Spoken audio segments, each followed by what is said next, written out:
is Dr. Sean Cashman. I'm a professor of communication at Pfeiffer University, a small liberal arts college in North Carolina. I love video games. I love all kinds of games. I've written books on games. I've studied games, and yeah. He's written game books. Huh? You've written game books. I've written game books, mostly D&D stuff. And so we thought that this past year, actually, I'm going to let you introduce yourself. Go ahead. Yes, my name's Sarah. I'm his wife, and I am a history master's, and I'm also an artist. Have been since 2008.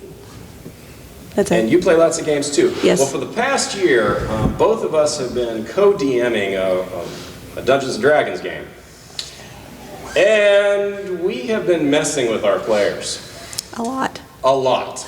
Our players are experienced. They've been playing D&D since like 2nd edition. They know the monster manual inside and out. So we've been messing with them. So we throw them up against a yellow dragon and they're like, well, what breath weapon does it have? You don't know. And so we thought it would be fun to actually talk about that, to talk about monkeying with the rules, right? Taking a rule and massaging it, not necessarily throwing it out, well, sometimes we do, but playing with it. And so to begin with, I want to talk a little bit about what rules are. I teach a class in game studies, and we spend the first 3 weeks talking about what is game and what is play, because scholars disagree on this a lot. There's like a dozen different definitions out there. And if you ever take one of those classes, yeah, that's what we're going to be doing. And so, what are rules then? Well, I tend to agree with Salen and Zimmerman. And in that, a lot of scholars agree that the definition of a game is that it has rules. So it's one of the key qualities and characteristics of what define a game, right? And so from a systems approach, it's very important, in essence, for a game to have rules. Now, can you have a game without rules? Yeah, okay. Like what? You can have a game where the rules is that the rules always change. Yeah, like Flux, right? Yeah, or Calvin Ball. Oh, okay. Some of you remember that one here. Yeah, I have a picture of Calvin and Hobbes in my office. I had one student recognize it. The others look at me and go, what is that? I feel so old when they do that. I'm like, oh, you'll recognize Charlie Brown, but you won't recognize Calvin and Hobbes. I'm sorry. But yeah, but still, Calvin Ball had a rule. You just can't play it the same way twice. And even Flux has rules, but they change, right? So can we have a game without rules? Well, then it's kind of just more like play. Like a kitten playing around on the ground. There's no rules, but they're playing, definitely. But it's not necessarily a game. It doesn't really become a game until we start adding components to it. At least that's what most definitions have. Most scholars agree that there are 3 types of rules. There's operational rules. Those are the rules that you find in your instruction manual. This is how you play the game. You can move here, you can move there. Constitutive rules, which are not necessarily in the instruction manual, but they're part of the game system. Like a chessboard has so many pieces. There's only so many ways that you can actually possibly move. They've mapped it. I don't know, it's like 40 million. But still, you can't do anything outside of that because of the nature of the system. And then you have implicit rules, which are rules that you don't really need to tell people. Like if you're playing chess, you can't take 45 minutes to take your turn. Or Dungeons and Dragons. Not without people getting mad at you. You can play poker with the hand facing your opponents, but you don't really recommend it. It's not in the rules not to do it, so you can do it. So those are the implicit rules. Now, as a system, therefore, rules are integral. They're important. They make the game. And so when we fiddle with them, we are potentially fiddling with the game system, the game experience. And so it's something we have to take carefully and mindfully. Rules are important. But I also want to talk, or I'm going to let Sarah talk about this, how rules are unique as a part of the video game as an art form, if you think about it that way. Video games, board games, any kind of game. There's been a lot of talk in academics and other places about games being art forms as a form, because it's created you can have a conversation with it. That I think applies to video games, board games, any kind of game you can play, I think. And games are unique as an art form because the creator can hand you this little booklet called the rule book that tells you how the artist wants you to consume it. The creator wants you to take these pieces or take this game and play it this way. And so as an artist, I mean, I sell all kinds of stuff. Do I get to tell people what they're going to do with it when they take it home? No. I made a deck of cards, a deck of tarot cards that I intended to be funny. I actually gave them a booklet for it, but talking to people at my table, I'm pretty sure most people actually thought it was like they were going to use it as a real tarot card deck. But as an artist, that kind of bothers me a little bit because I don't want people doing something stupid because of something I created that was really just intended to be a joke. And maybe that's because I work emergency services, and so I can see where stupid leads, and I don't want to be indirectly responsible for that. But even though I told them it was a joke, are they going to take it that way? Do they have to? No. So as a consumer of games, I feel like I should actually be able to take a game and do whatever I want with the pieces. I mean, technically. Yeah, I mean, you can repurpose them. I mean, our daughter has taken her Candyland pieces, and they're not playing Candyland anymore. They're assaulting her dollhouse, you know?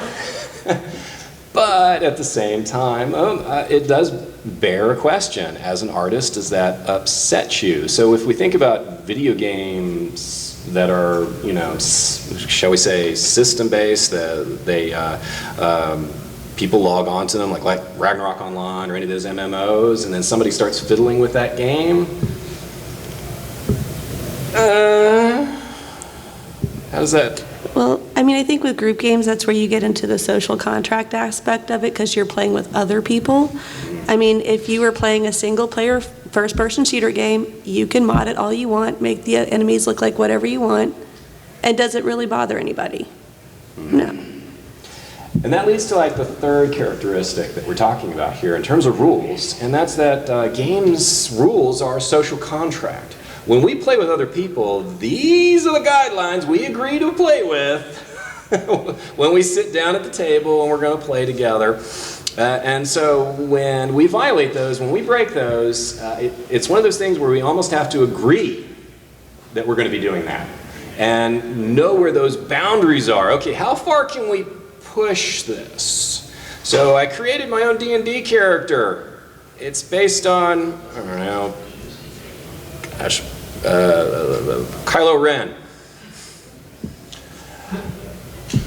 Okay, why aren't we playing Starfighter? But okay, but still, is that okay? I don't know. You have a lightsaber? Yes.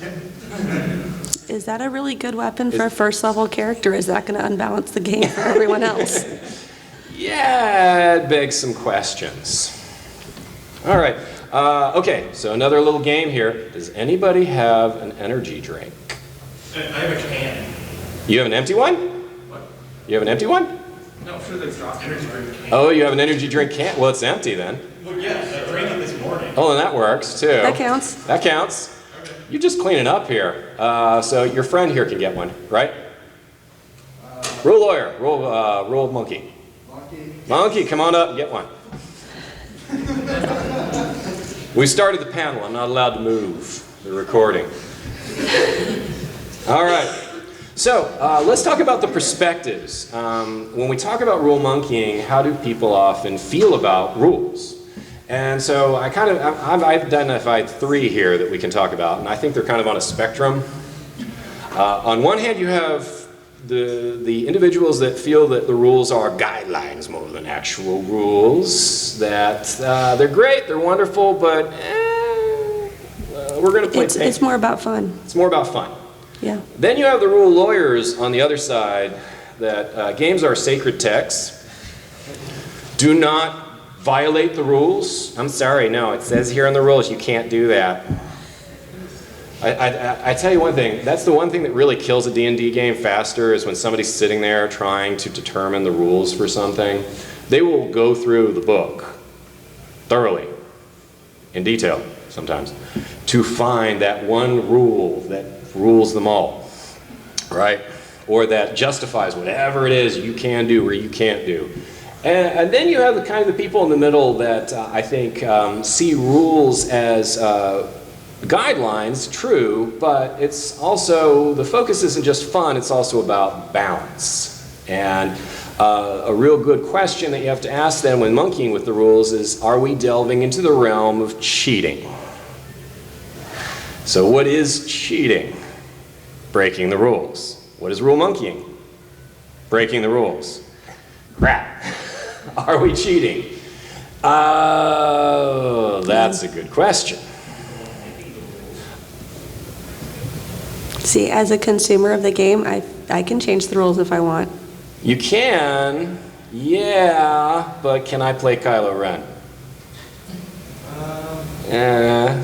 I know, you're probably asking why would you want to play Kylo Ren, but still. Yes. Questions?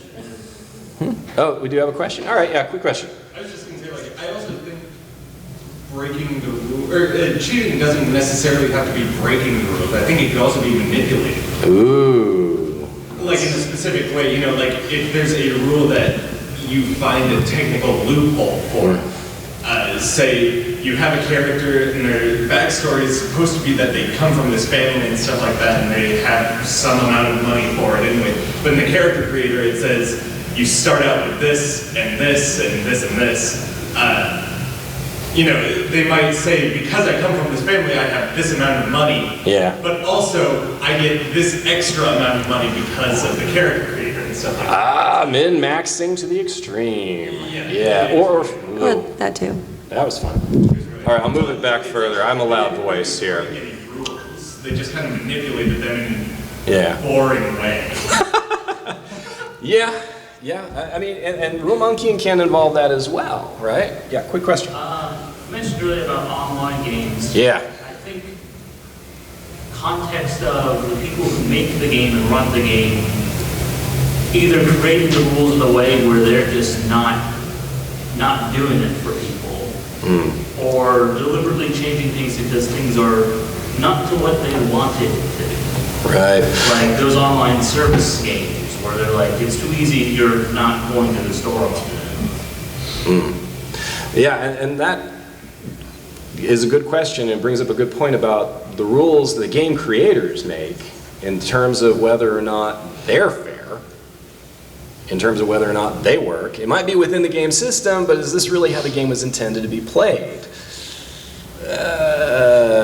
We're really pushing things here. And so I think on this spectrum we kind of can see some flexibility. Are we flexible with the rules? Are we inflexible with the rules?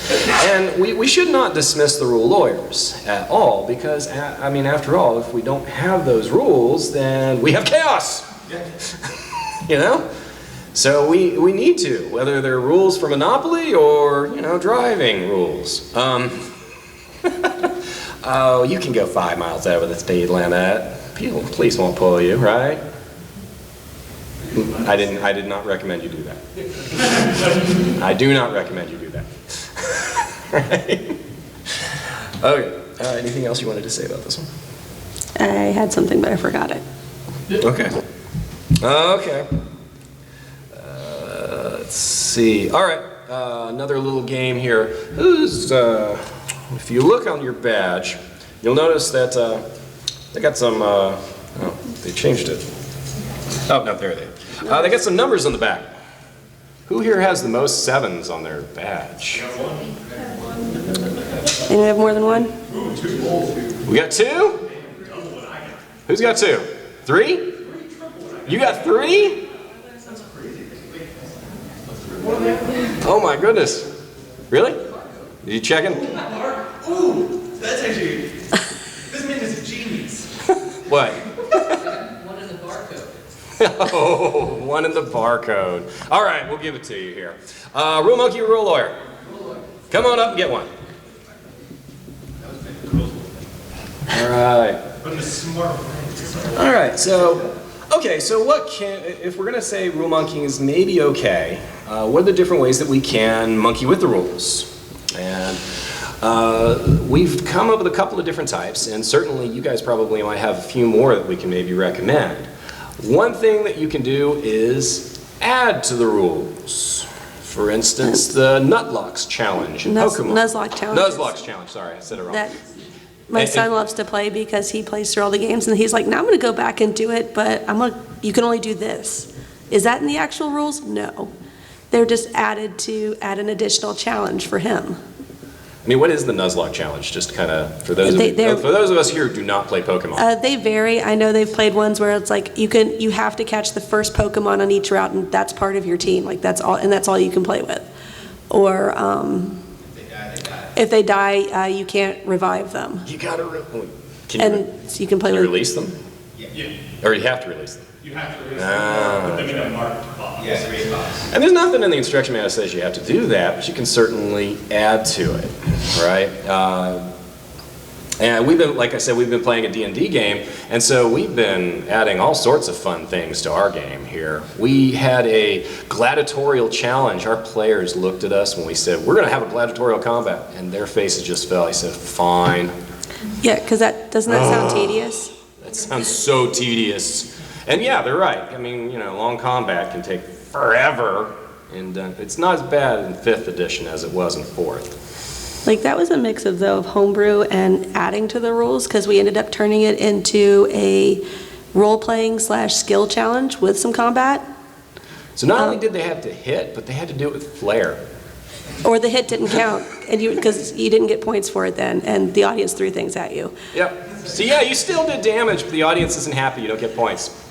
Yeah, so that's how we did that, and They had so much fun with that. Afterwards, they were like, they beat the match, and they actually ran to the next, big boss, and they're like, wait, we want to go back and do more gladiatorial combat. I said, no, you're done with that. he's like, yeah, you just got kicked out of the arena. You don't get to finish. Exactly. Okay. We'll hold off on questions for just a moment. We're going to go through a few more of these. Okay, so subtracting things, removing things. And this is not uncommon. I mean, even game developers will do this. Like Magic the Gathering, there's a whole slew of cards they realize, that shouldn't be in the deck. Any deck. Let's remove it. Take it out. The banned card list. The banned card list.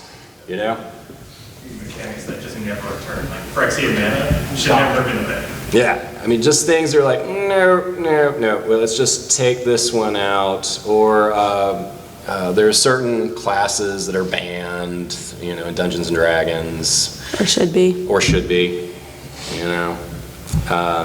Any other examples you can think of? Probably, but not right now. I'll think of it in about 5 minutes when we're past this topic. When we're past this topic. Okay, combining things. So taking, a rule from this, a rule from that, or taking these two rules, kind of pushing them together, make something new, combining.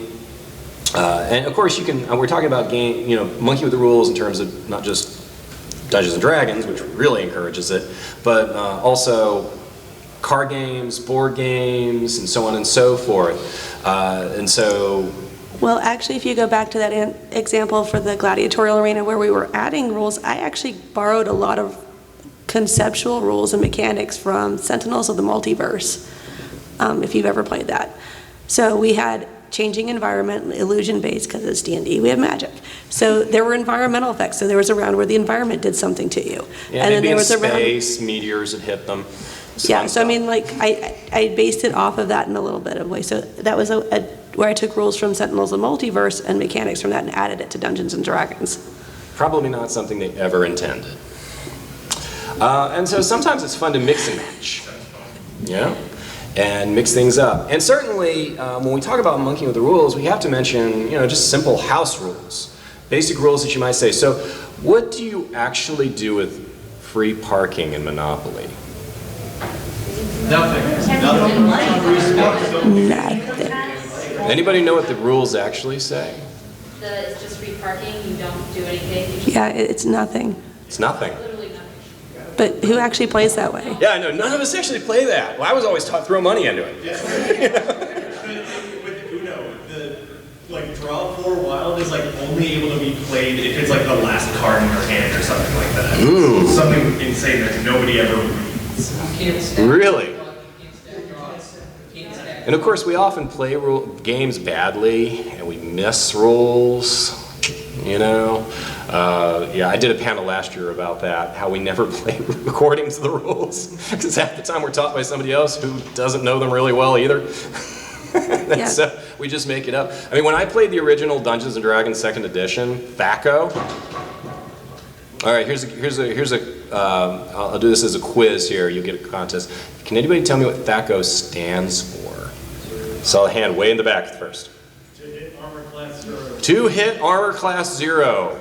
And you basically need to do an algebraic expression to calculate that. It was insane. Come on up.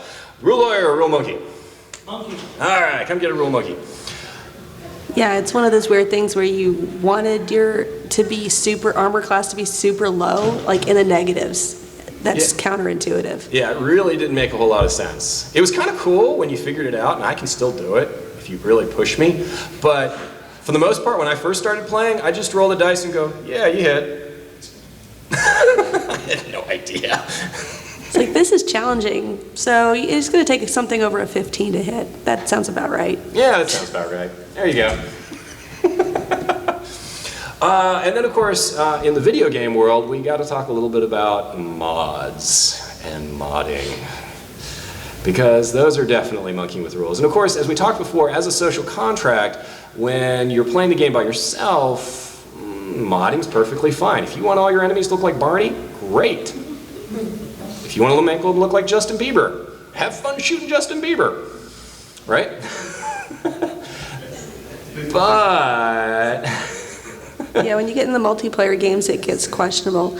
A fun question, we've had discussions for it. I played the Ragnarok mobile game, and in my guild we've been discussing, okay, they've created this game. They encourage you to play it on an emulator. The emulator allows macroing. So does that mean that they're encouraging you to, it's okay to macro through certain things? As long as, you know, you're not modding it to find the boss monsters faster or something like that. You're just making it so it places this plant that you want to put down to kill monsters with that you normally would have to click for. yeah. Because, I mean, they've already got an AFK auto kill feature, so you can bot your way through all the grinding legally. So, I mean, is that really a problem? It's just making it so you can do that. And there are some who have the perspective, well, if the game allows it, then why not use it? All right? But is it in the spirit of the game? And I think that really gets down to benefits of rule monkeying. So we're going to move on to our last category here. I think that there are some benefits to actually playing with the rules. There are. We do need to keep in mind this notion, and I think these last two are going to hit on it, but I'm going to start with the first one here. So when you monkey with the rules, you're actually taking the game experience and you're creating something new. Entirely new games have been created because somebody took an old game and went, that's not really that great. And they changed the rules around, boom, they had a new game that was a little bit more interesting and fun. The original Dungeons & Dragons was based on wargaming. You know, and they just added, instead of tanks, you had elves. That was it. You know? And so that's pretty common. Second, challenge. To make the game more challenging. Sometimes it's pretty easy. Pandemic. Anybody here play Pandemic? Yeah, if you play the basic Pandemic, unless you get a really, really crappy draw, you can pretty much win every single time once you figured out the system. Yeah, once you understand the mechanics, like we can play through it, doesn't matter what roll we get, we can pretty much always win, unless we get A really terrible draw. abysmal draw. You know? So there's a little bit of luck, but for the most part, it's not challenging for us. So sometimes we'll change the challenge. All right, instead of drawing 5 cards, you draw 4. And then there are some games that aren't really designed for 2-player. So you have to play with the rules to make it so that you can, if you're only playing 2-player, right? Settlers of Catan really plays best with 3 players. But there are 2-player rules, if you try them. I don't know. No, I mean, there's a lot of card games that really, or board games that play better with 3, 4, 5 players, and sometimes it's just us playing. We have a couple of friends that'll play, and it's just them. Like, they have no one else to play with necessarily on any given evening. And these games were not meant for 2 players. So does that mean you should just sit there and go, oh, we can't play these games now? No. just change the rules, make it so it works for 2 players. Second, fairness. Sometimes you have to monkey with the rules to remove things that are unfair or to adjust things so that they are fair. And so sometimes in order for that to maintain that social contract where we're all playing this game together, and the idea here, the essence is this is keeping this all fair, so we all have an even chance of winning, or we all have an even ability to play and that kind of thing. Sometimes we have to tweak the rules to make that happen. And then last but not least, fun. Why do we play games? Unless you're forced to by work. Yeah, we're doing it for entertainment, we're doing it for fun. And so, monkeying with the rules sometimes is a great way of actually maintaining that fun, or making it fun. There's a really weird buzz on that, I apologize. Would you like to add anything else on that? I was just thinking about balancing games and stuff like that, and it's really fun if you're playing, not fun if you're playing a game that's unbalanced.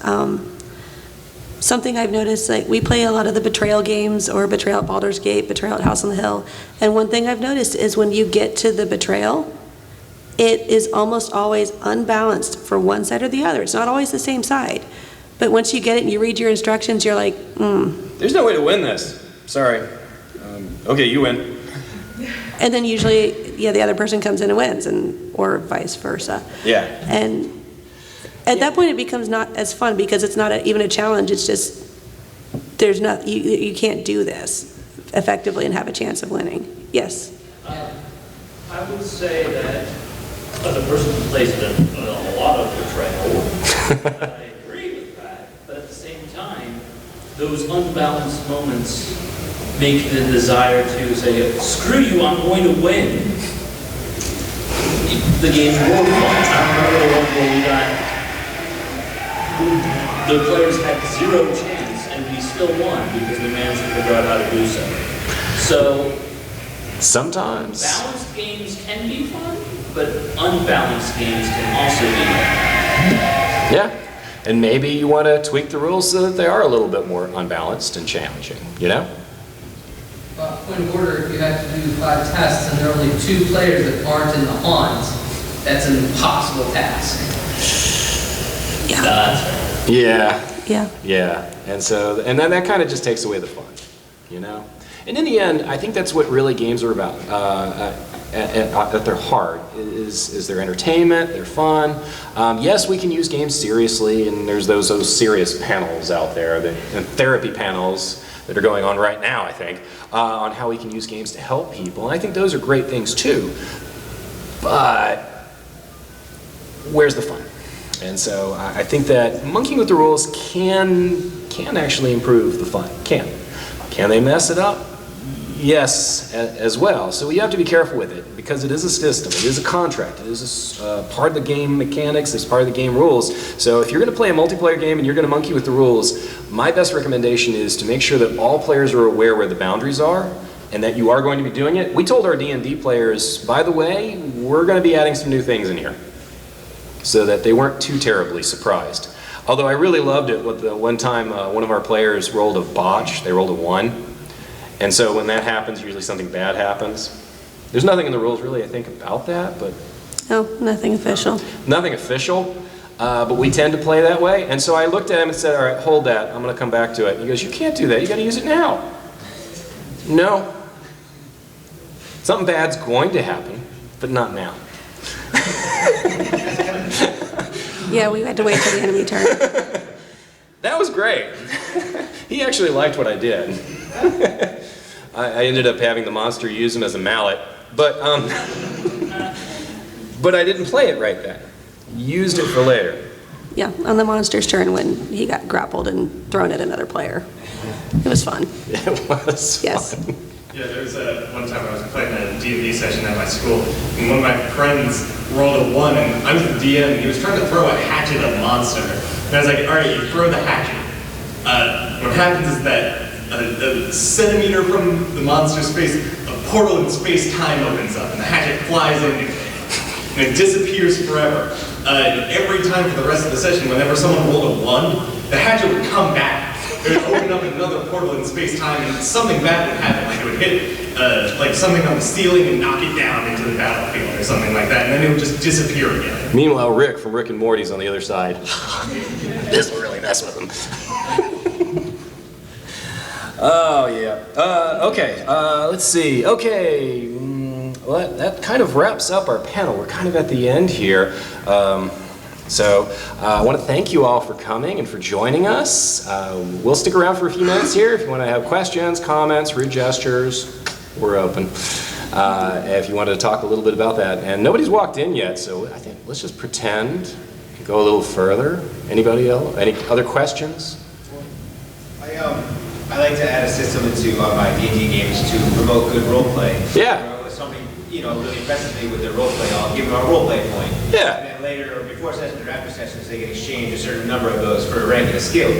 Or if you have enough of them, you get to purchase an extra feat. I think it's... So it tends to, they get into it because, they want to be stronger, they want to be better.